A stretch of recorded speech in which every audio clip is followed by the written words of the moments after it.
As pessoas não entendem que o trabalho do comunicador de ciência não é um trabalho acadêmico e elas vão tentar medir, vão tentar usar as mesmas métricas para medir o valor do comunicador de ciência. É óbvio que se eu estou escrevendo livros e textos para jornais e revistas, eu não estou publicando papers, são coisas diferentes. E o Tim Caulfield, para mim, é o melhor exemplo disso. Ele é um dos melhores divulgadores de ciência que a gente tem no mundo hoje. A formação básica dele é advogado.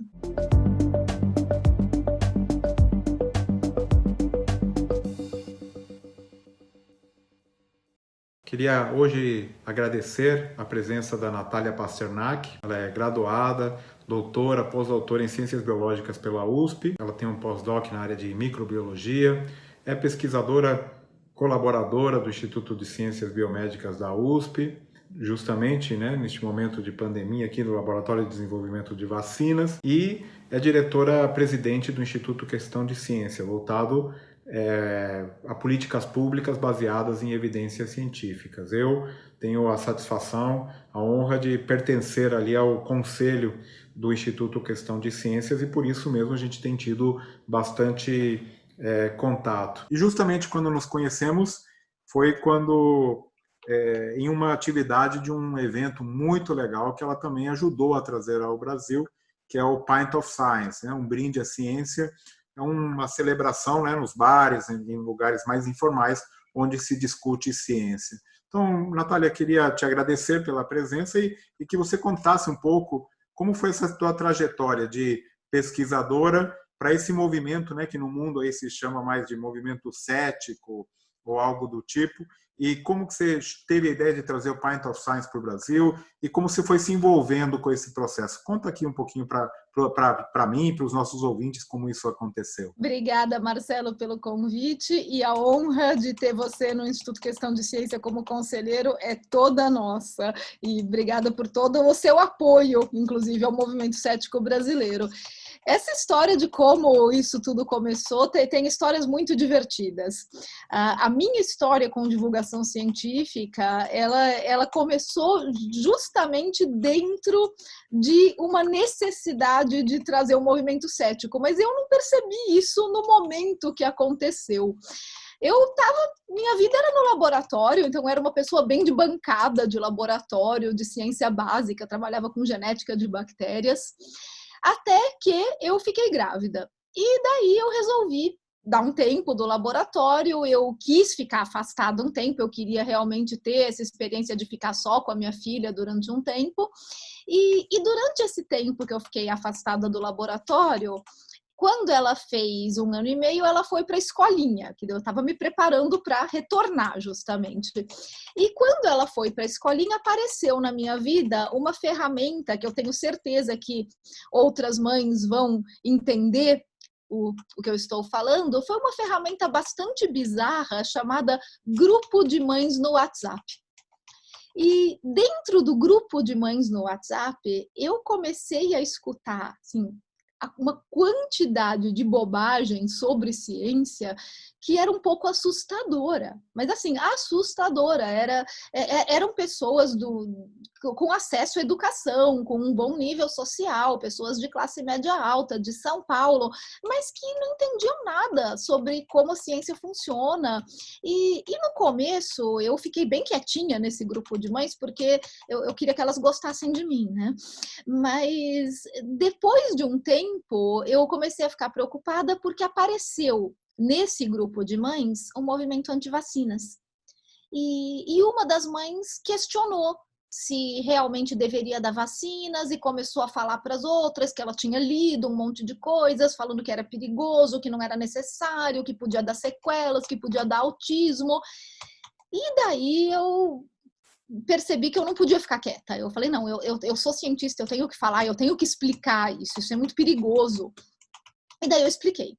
Então, eu me apresentei, eu falei que eu era cientista, eu expliquei todo o início do movimento anti-vacinas, que tinha começado com aquele médico inglês, o Andrew Wakefield, faz 20 anos, foi em 98, e na Inglaterra, e que depois ele teve a sua licença cassada, e ele foi desmascarado, e o próprio trabalho que ele relacionava vacinas com autismo era uma fraude, não é que foi mal feito, ele fraudou os dados, e eu fui explicando tudo isso, e elas foram perguntando, elas foram se interessando, nossa, mas então era fraude, nossa, mas que absurdo, e daí, o que aconteceu? Mas o cara foi preso, então vacina é segura, então não tem nada a ver, e elas foram se empolgando, e eu fui me empolgando, e falando, nossa, que legal, né? Isso funciona, a gente consegue falar de ciência com pessoas que não são cientistas, e daí eu fui me empolgando, e eu comecei a falar de homeopatia, de acupuntura, de florais, e daí elas me excluíram.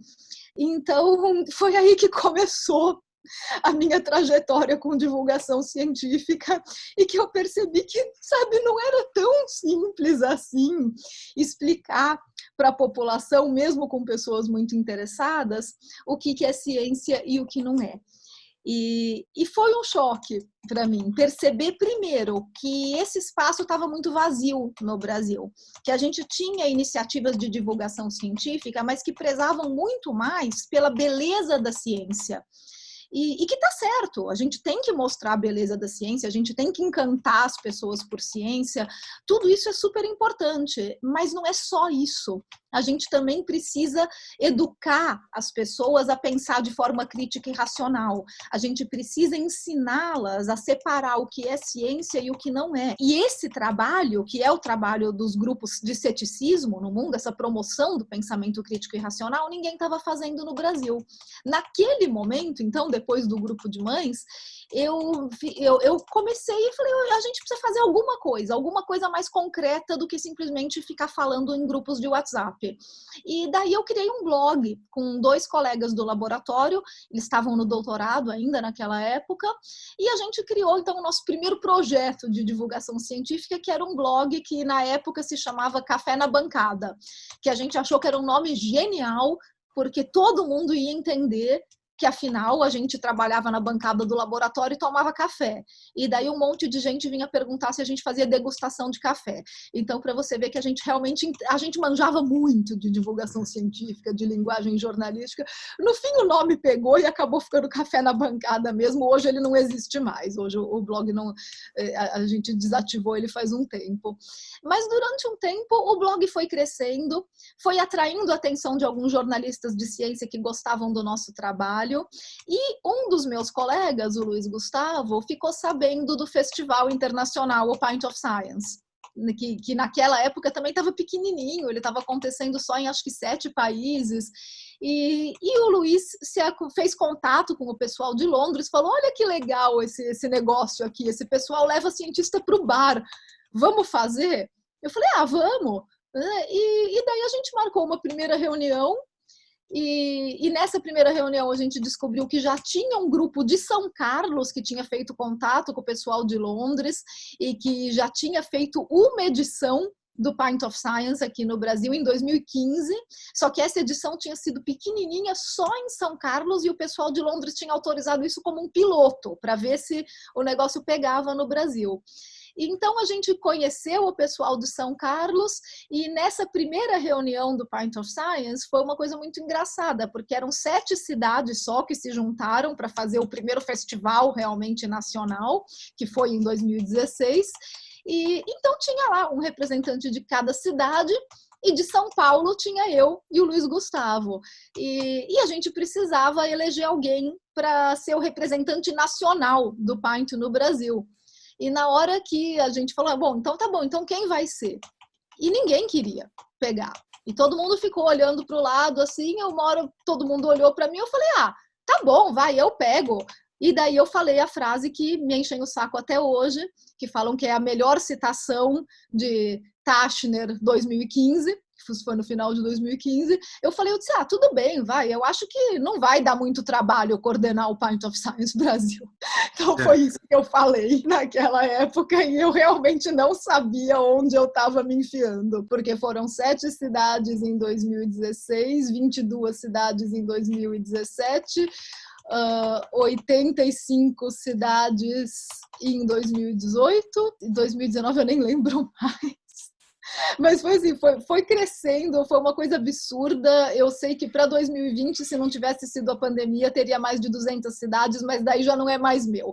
E nesse ano eu entreguei o bastão para o Luiz Gustavo e falei, agora é seu, porque eu estou com o Instituto Questão de Ciência e daí eu não daria mais conta. Não, e aí justamente o Questão de Ciência foi uma consequência de tudo isso, né? Foi a partir disso, né? Foi exatamente. Com o Pint of Science, eu acho que a gente aprendeu muito a importância dessa outra divulgação científica, de mostrar a beleza da ciência, de engajar o cientista, de levar o cientista para o bar.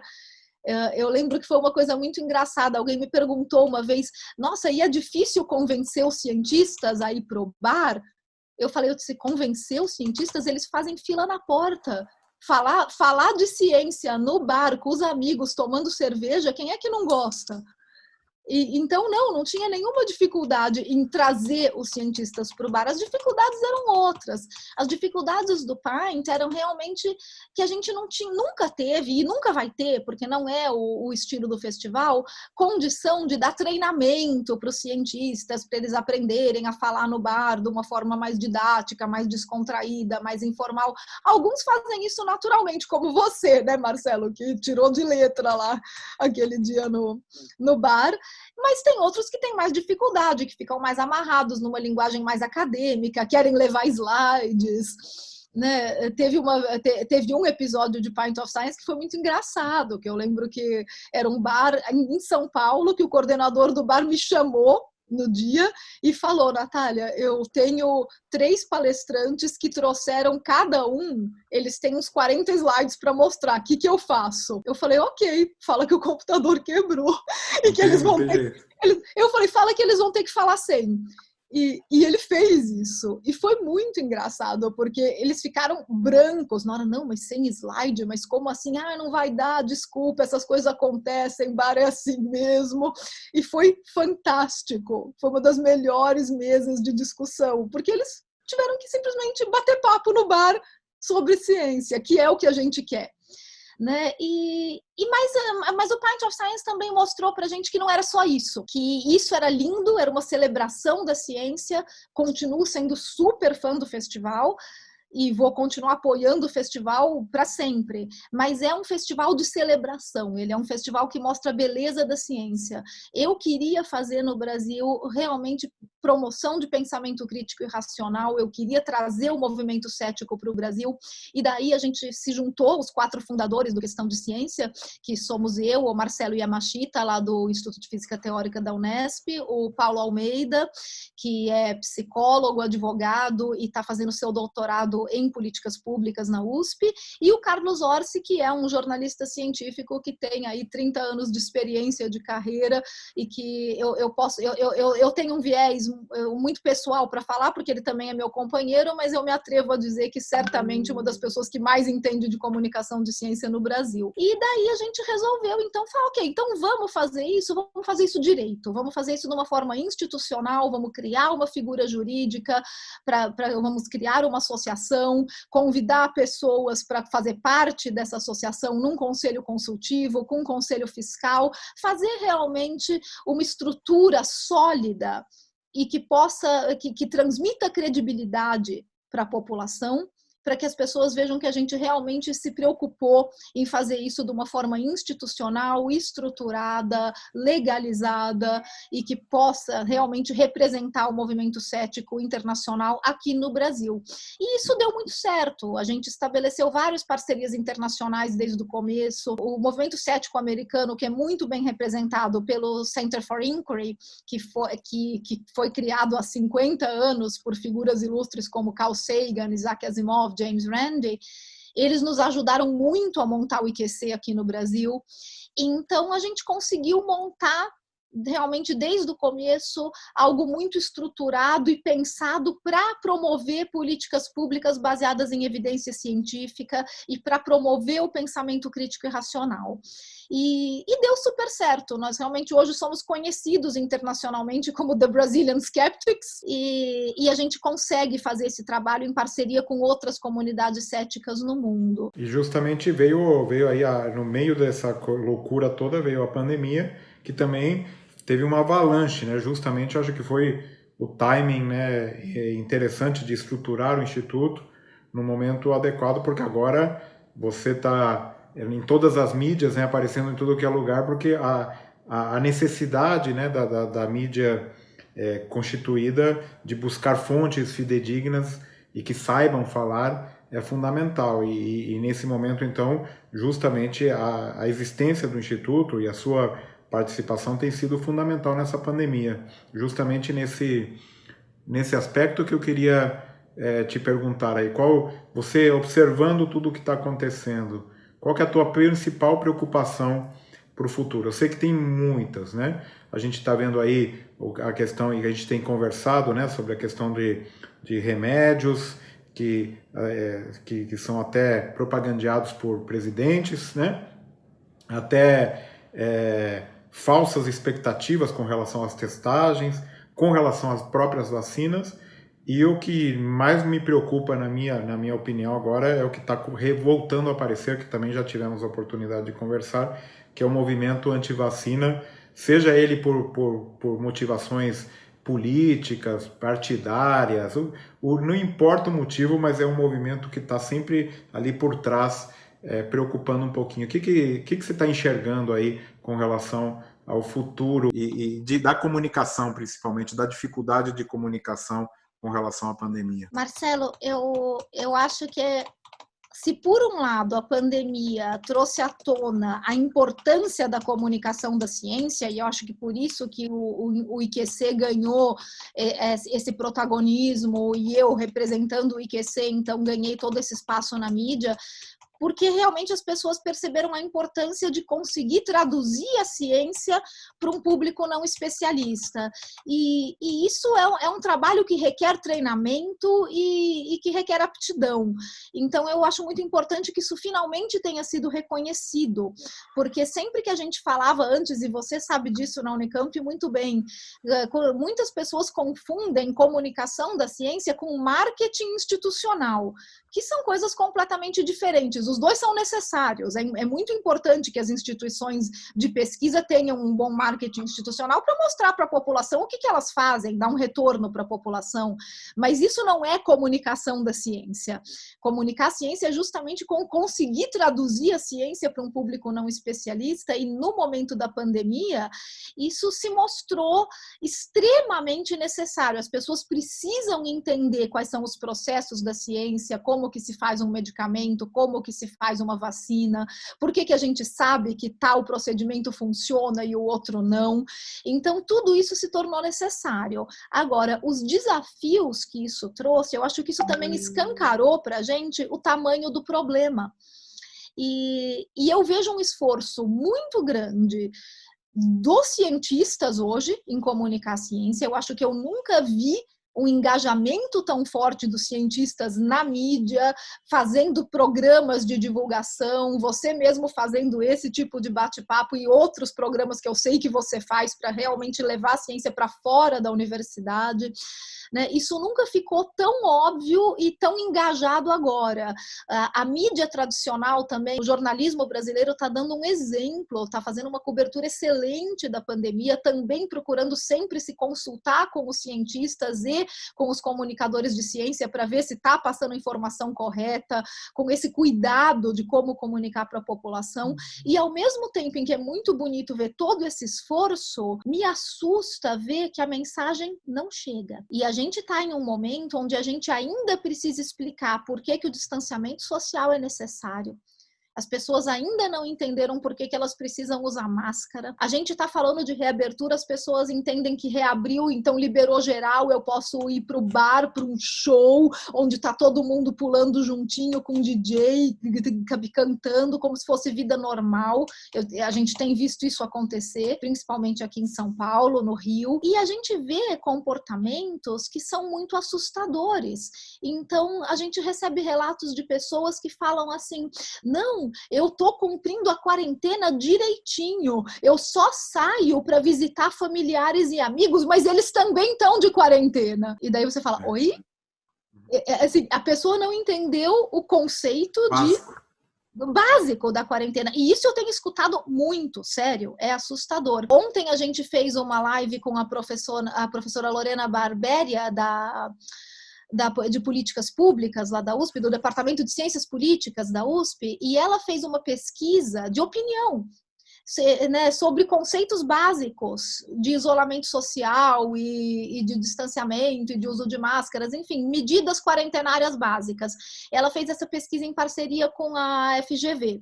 Então, eram perguntas básicas que as pessoas tinham que responder. Por exemplo, tinha uma pergunta que falava, se você está com febre, com sintomas e em isolamento social, você pode sair de casa para fazer compras essenciais? 95% das pessoas responderam sim. Então, assim, ninguém entendeu ainda o que está acontecendo. Como assim? A gente está falando desde março. E essa mensagem não está chegando. Então, quando a gente fala que como é que as pessoas não entendem por que a cloroquina não funciona, é pior do que isso, é muito mais básico do que isso.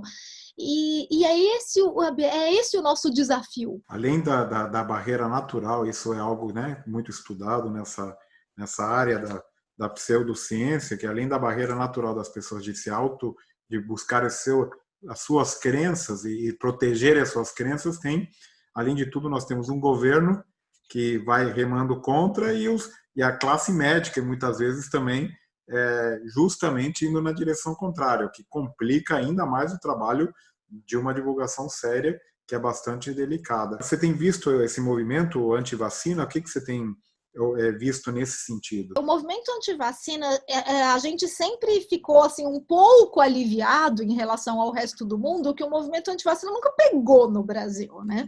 Então a gente falava, bom, pelo menos aqui a gente tem uma tradição tão forte de vacina e uma população que aceita tão bem as campanhas de vacinação, que a gente sempre achou, isso nunca vai pegar aqui. Isso aqui sempre vai ser um movimento muito restrito, de classes sociais muito altas, mas a grande parte da população sempre aceitou muito bem as campanhas de vacinação. E durante a pandemia, agora eu acho que a gente tem motivo para se preocupar, sim. Eu acho que o movimento anti-vacinas, ele ainda é discreto no Brasil, se a gente comparar com os Estados Unidos, com alguns países da Europa, a gente tem essa vantagem de que o Brasil tem uma tradição muito forte de campanhas de vacinação muito bem feitas pelo SUS, e eu acho que essas campanhas elas servem não só para vacinar as pessoas, mas para conscientizar as pessoas da importância disso, o fato de que a vacinação é toda gratuita no Brasil. Então, eu acho que o SUS está assim, mostrando, inclusive durante a pandemia, a importância da gente ter um sistema único de saúde de excelência num país desse tamanho. É um exemplo para o mundo, com todas as limitações que o SUS tem. Mas é um exemplo. E em vacinas a gente sempre foi um exemplo. Mas agora a gente começa a ter um problema e a gente tem que tomar muito cuidado com isso, porque a gente está fazendo vacinas em tempo recorde. Então, a gente precisa saber comunicar isso para a população com muito cuidado, porque as pessoas estão acompanhando de perto as pesquisas de vacina, coisas que elas nunca fizeram antes. Então, a gente começa a ver pessoas assim, mas você viu? A vacina da Moderna deu efeito colateral, eu não quero tomar essa vacina, não. Sem saber que todas as vacinas que já foram testadas e que eles receberam quando eram crianças, no calendário da vacinal, também apresentaram efeitos colaterais nos testes. Isso é absolutamente normal, mas ninguém nunca acompanhou acompanhou isso de perto. Então as pessoas começam a acompanhar e começam a questionar. E a gente vê um movimento, esse me preocupa muito, de extrema direita no Brasil, que acaba juntando nele o movimento anti-vacinas com outros movimentos, que são justamente movimentos muito conservadores, de extrema direita, religiosos. Então a gente começa a ver o movimento anti-vacinas, não só no vacinas causam autismo, mas vacinas são feitas de fetos abortados. Você começa a ter outras ou só porque narrativas. foi feita na China, então Feita da na chinesa eu China. não confio, blá blá blá, né? Exatamente. Então você começa a trazer outras narrativas para o movimento antivacina que podem engrossar esse movimento e que nem fazem parte da origem dele, mesmo que era todo aquele hype falso, né, de vacinas causam autismo. E esse movimento, então, ele vai ganhando mais força porque ele vai crescendo dentro de uma ideologia de extrema direita. Então, essa parte me preocupa, porque é muito pior do que a narrativa anterior. Bom, Natália, eu vou te fazer umas perguntinhas agora, já está aí. Aqui a gente tenta limitar um pouco o tempo, não é muito estrito, mas em tempos de internet, para não ficar muito longo a conversa, a gente tenta limitar algo em torno de meia horinha. Então, eu queria te perguntar aqui um pouquinho algumas questões aí mais relacionadas à tua memória afetiva, às tuas memórias especificamente. Vocês saberia, e aqui eu vou te pegar de surpresa, não combinamos antes. Poderia me dizer alguma melhor lembrança da graduação, uma aula inesquecível, um momento inesquecível da tua graduação? Teve vários. Eu acho que para mim, as aulas mais inesquecíveis foram as aulas de genética e biologia molecular. Eu acho que a gente sempre entra, né, principalmente biologia, que é uma área muito ampla, a gente entra com uma ideia do que a gente quer fazer. E eu gostava muito, eu tinha essa ilusão quando eu entrei na faculdade que eu ia trabalhar com comportamento animal, porque era uma coisa que eu gostava muito. Eu fiquei muito em dúvida em veterinária, biologia, fui para biologia, mas ainda com esse encantamento que eu sempre tive por entender comportamento animal. E quando eu tive a minha primeira aula de genética, eu pirei. Eu falei, nossa, gente, eu não sabia que isso era tão legal. E daí eu fui me encantando com essa área de genética, de biologia molecular, e eu acabei fazendo toda a minha carreira em genética de bactérias. Então, eu acho que esse encantamento que a gente acaba descobrindo em outras áreas, né, dentro da biologia, ele foi muito especial para mim. E eu tive o privilégio de ter aula com o professor Mariano Amabes, de genética e biomol. E logo depois da minha turma ele se aposentou. Então foi um grande privilégio, uma memória que eu guardo com muito carinho, e eu lembro até hoje quando eu ainda tinha o blog, o Café na Bancada, que era aberto para comentários, e um dia, quando eu escrevi sobre a nossa amiga antiga fosfetanolamina, a pílula do câncer, apareceu um comentário do professor Mariano Amabes, e eu lembro que eu fiquei assim, eu falei, gente, o Amabes comentou meu texto. Então é uma memória muito legal, né? Não só da graduação, mas do começo do meu trabalho com divulgação também. E agora indo para o outro lado, a pior lembrança que você lembra, que você tem daqueles momentos de graduação, qual seria? Não é pior por ela ser realmente ruim, mas por ela ser muito engraçada. Uma viagem de campo que a gente fez para Paranapiacaba, estava chovendo pra caramba e não tinha capa de chuva para todo mundo e não tinha bota para todo mundo e não acabava mais a trilha e ninguém mais conseguia prestar atenção em nada do que estava acontecendo, porque estava todo mundo de saco cheio, molhado, com frio, e não dá para você realmente prestar muita atenção em diferenciar, né, os tipos de planta que eles queriam que a gente aprendesse lá, coletar e depois, né, fazer as execatas. Era uma aula de botânica. Mas apesar disso, eu lembro que teve coisas muito engraçadas nessa viagem, como uma amiga minha que enfiou o pé numa poça de lama e saiu sem bota, e não teve jeito de achar a bota, então a bota ficou lá, preservada provavelmente como um fóssil. E o pessoal, os motoristas de ônibus tinham algumas capas de chuva que eles emprestaram para a gente, e elas eram azuis. Então a gente pegou, quem conseguiu, né, chegou primeiro lá, ganhou uma capa de chuva azul, e daí ficou aquele monte de alunos andando em fila atrás do professor, todo mundo com o capuzinho, todo mundo de azul, e daí uma hora uma das moças que estava bem na frente puxou a manga do professor e falou: "Papai Smurf, falta muito". Então, assim, não é exatamente uma memória ruim, é uma memória engraçada, mas foi uma viagem difícil. A biologia tinha desses micos. Queria que você me comentasse agora dos divulgadores da ciência que você leu, que você acompanha, que você acompanhou, o teu ídolo. Qual seria o teu, assim, a tua fonte de inspiração na divulgação científica? Sempre foi Carl Sagan, desde menina. Eu acho que depois dele, vários outros mais modernos, mas o que me inspirou mesmo, o que me trouxe, inclusive para esse caminho de divulgação, que é a promoção do ceticismo, promoção de pensamento crítico e racional, foi Carl Sagan. Eu acho que quando eu era adolescente, O Mundo Assombrado pelos Demônios, aquilo mudou minha vida. O que ele escreve naquele livro, se esse livro fosse leitura obrigatória para todo estudante de ensino médio, o meu trabalho talvez até fosse desnecessário. A gente ia conseguir formar os nossos jovens com pensamento crítico e racional se eles simplesmente fossem obrigados a ler um livro do Carl Sagan. Eu gostaria que fosse esse livro, porque eu acho que esse realmente é um livro que te obriga a pensar e a repensar o jeito como você vê o mundo. Depois de Carl Sagan, tem vários autores modernos que eu gosto muito, que também vão nessa linha de pensamento crítico e racional. Então, o Ezra Ernst, que veio, inclusive, fazer a abertura do Instituto Questão de Ciência em 2018, que escreve sobre medicina alternativa, o Ben Goldacre, o Paul Offit, acho que o Tim Caulfield na Inglaterra, no Canadá, desculpa, é um escritor de ciência, um science writer canadense, que acho que hoje é um dos maiores divulgadores de ciência que eu conheço. E o Tim Caulfield, para mim, ele é um exemplo, porque de formação ele é advogado. E isso é uma coisa que no Brasil as pessoas ainda não sabem apreciar, que você não precisa ter um Lattes de pesquisador 1A do CNPq para ser um bom divulgador de ciência.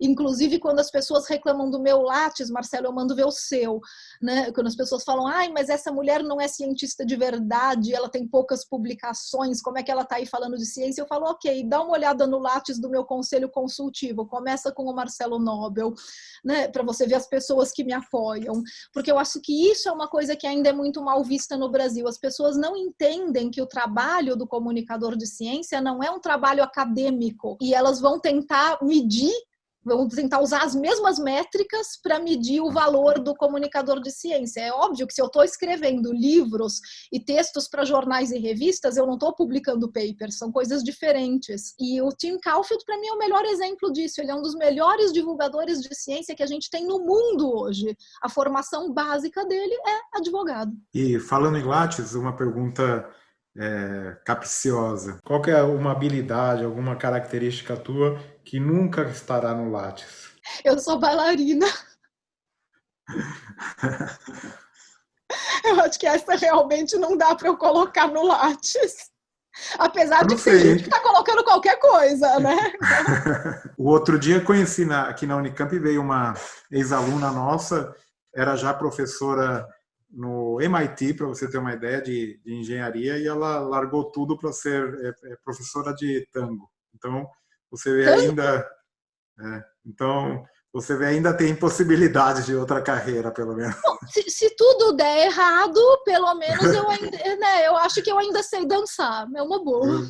Natália, agora queria que você recomendasse queria que você recomendasse algum livro que você já mencionou um do Sagan, mas pode ser um romance, alguma coisa que você te marcou, alguma recomendação, qualquer coisa que te venha à mente, uma recomendação para o nosso público. Além do Sagan, eu acho que um dos livros que mais me marcou foi o Trick or Treatment, o Truque ou Tratamento, do Ezra Ernst. Foi o primeiro livro dele, escrito em parceria com o Simon Singh, que também é um super divulgador de ciência, e esse foi o primeiro livro em que eles escancararam a medicina alternativa. e explicaram por que isso é pseudociência. E existe em português, acho que é o único livro do Ernst que está traduzido para o português e chama Truque ou Tratamento. Eu acho que esse realmente é um livro que vale muito a pena, porque as pessoas ainda mistificam muito a medicina alternativa, e esse livro, ele explica exatamente por que isso não é ciência, por que a gente sabe que não funciona, sem fazer nenhum tipo de julgamento moral, sem chamar ninguém de idiota. As pessoas não são burras porque elas acreditam nisso. E eu acho que isso tem que ficar muito claro. Quando a gente divulga pensamento crítico e racional, muitas vezes isso passa por uma postura arrogante. É exatamente o contrário disso. A gente acredita que todas as pessoas têm a perfeita capacidade de aprender a pensar de forma crítica e racional, e que isso vai trazer benefícios para a vida dela. Ela vai realmente conseguir tirar o melhor do mundo, enxergar o mundo de uma maneira onde ela não vai ser enganada, não vai gastar dinheiro, tempo e esperança em coisas que não funcionam, e vai saber fazer escolhas melhores. Então, eu acho que esse livro, ele mostra isso exatamente dessa maneira, de uma maneira extremamente didática, convidando a pessoa a pensar de forma crítica. Mas não podemos deixar agora terminar sem comentar do livro que você com o Orsi estão lançando. Eu confesso aqui que ainda não li, já pedi, já encomendei, mas eu vou guardar para vocês depois assinarem o autógrafo. Mas comenta um pouquinho do livro que vocês acabaram de lançar, e justamente nesse momento. É o Ciência no Cotidiano, que eu escrevi com o meu companheiro, Carlos Orsi, da editora Contexto, e nesse livro a nossa ideia foi justamente mostrar para as pessoas como a ciência está no nosso cotidiano e influencia essas decisões do dia a dia sem que a gente perceba. Tudo que a gente decide no dia a dia acaba sendo baseado no que a gente sabe ou não sabe de ciência. Então, vocês vão encontrar no livro capítulos sobre decisões de jogar na loteria, o que eu compro no mercado, vacinar ou não vacinar as crianças, por que saneamento básico mudou a história do mundo. Então, são coisas que a gente nem percebe, porque a gente está acostumado a ter água encanada, tratamento de esgoto, e achar que sempre foi assim. E a gente está acostumado a pensar que a gente vai no mercado e as plantas também sempre foram assim. E a gente não sabe o quanto tem de ciência e tecnologia permeando tudo isso, e que faz parte do nosso cotidiano, justamente. Então, a ideia do Ciência no Cotidiano foi mostrar para as pessoas, a ciência já está no seu cotidiano, mas se você entender melhor como ela funciona, você vai fazer escolhas melhores. E é um livro que ele é super leve, ele é super gostoso de ler, fica aí a recomendação, e aceitamos críticas e sugestões para melhorar para os próximos.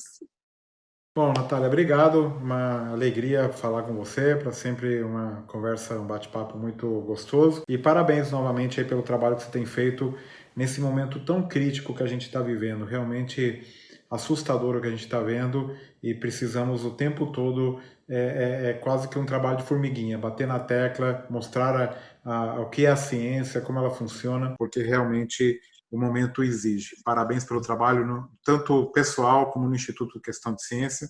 Manda um abraço para o Orsi também, tá bom? Obrigada, Marcelo. Eu que agradeço o convite, a conversa, e queria deixar os parabéns para você também, porque a sua gestão como reitor da Unicamp tem sido excepcional. Eu acho que a maneira como você tem conduzido também a pandemia dentro da Unicamp é excelente, precisa ser celebrada e precisa ser reconhecida. E a sua contribuição sempre para a divulgação científica, que você sempre valorizou isso também dentro da sua gestão da Unicamp. Então, fica o meu agradecimento pessoal, e principalmente por você ser nosso conselheiro no IQC, que é sempre uma honra e um prazer, e a gente aprende muito com você. Obrigada, Marcelo.